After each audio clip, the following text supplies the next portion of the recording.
Hey guys, we wanted to show you a quick video of how to install one of our KLI Series products.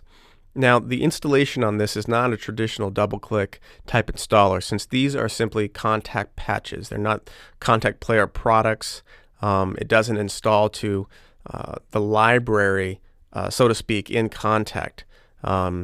The patches do include our custom scripts that add a great interface and some really usable features for tweaking the loops and changing, adding effects and doing a lot of different stuff to these sounds.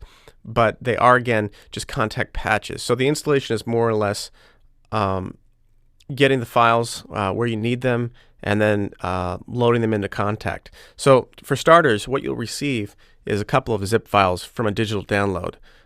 If you got the KLI series on a DVD, then it's simply a matter of moving the KLI version to your computer wherever you like. But in this case, we have two different zip files from the digital download, and we're going to go ahead and just double click on each one of those, and our unarchiving utility just opens up. If you for some reason don't have one, you can go online and get any number of them for free. The unarchiving utilities are pretty easy to come by, but most computers would come with one standard. So double-clicking on a zip file will, in most cases, simply open up the application you need to get to the full set of files. Okay, we've fully decompressed the folders for this product. And when you open the two, you'll see in the first one, you'll have a samples folder. You'll have an instruments folder, and in many cases for both Kontakt 4 and Kontakt 5.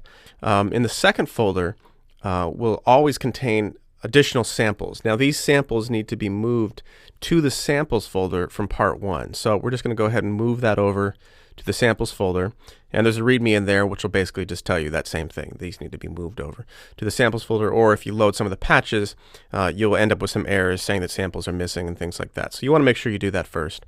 Now that we have the folder open here, you'll see that we have, like I said, a Kontakt 4 and Kontakt 5 version. These are identical in terms of the contents, except for the fact that Kontakt 5 comes with some additional features that Kontakt 4 doesn't have.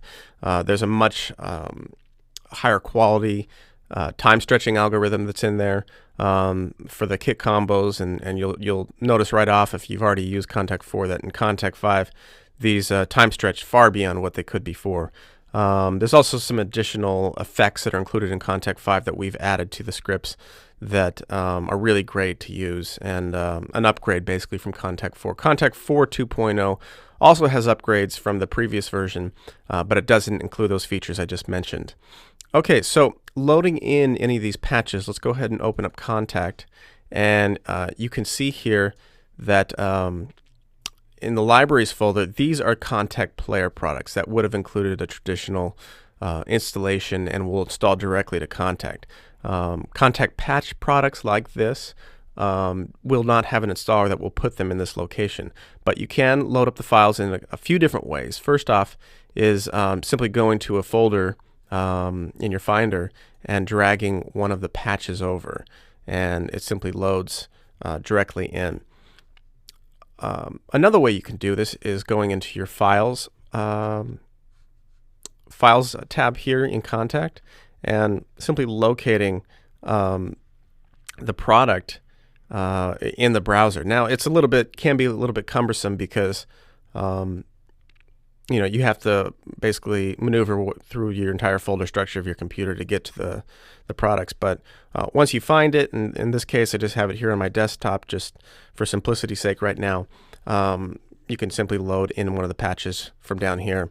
Now I should mention that you can put this product, for example, this is Guitar Soundscapes.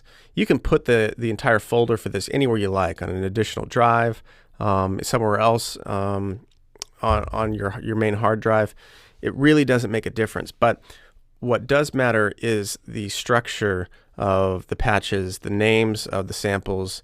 You don't really want to move those around. If you do that, in a lot of cases you're going to break the patches. It'll lose the file path of the samples.